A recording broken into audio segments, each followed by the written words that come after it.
Hi everyone, in today's video we are going to be discussing how we can improve our professional writing in banking and wealth management. I am drawing from Margarita Carrera's article, Univest Looks to Boost Wealth Management Business.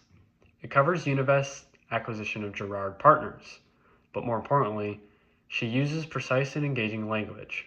It shows us how professional writing can make complex ideas more clear, engaging, and memorable to the reader. In banking and wealth management, we work with a lot of technical terms, like succession planning, cultural fit, and assets under management. These terms definitely matter, but if we're not careful, they can come across as heavy jargon that loses our audience because there's too many filler words. Carrera's article struck the right balance. She uses precise language, but always gives it context. For example, when she explained that succession planning was a key for Gerard Partners that decided to sell, the owners were thinking about their future and their long-term stability with the company. Instead of just dropping the term, she tied it directly to the story, which made it easier to understand, even for readers less familiar with all the details of how selling and business acquisitions work.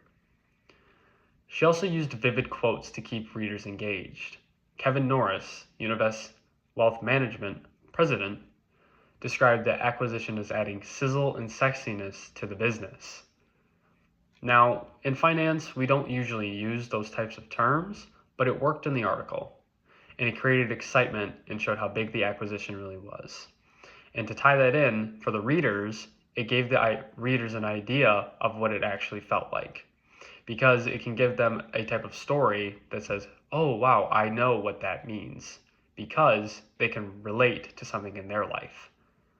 And that's our takeaway. When we write for clients or coworkers, we should ask ourselves, am I just using jargon, or can I make it more clear for the reader? And could I add words that make the message more engaging without losing professionalism? Here's an example. Instead of writing, we are optimizing engagement process to increase efficiency, we could say we're strengthening client relationships to deliver better results. The second version is direct, precise, and much easier for clients to understand and have a connection with. So the 3 habits that we can practice in our own writing are to be precise. You want to choose the exact term you need, not filler words. Add clarity. Use technical terms briefly so the reader doesn't get lost. And number 3, we want to engage the reader. Use vivid and relatable language that can fit the message. And if we apply these terms to our reports, proposals, people will feel stronger and clearer about more professionalism.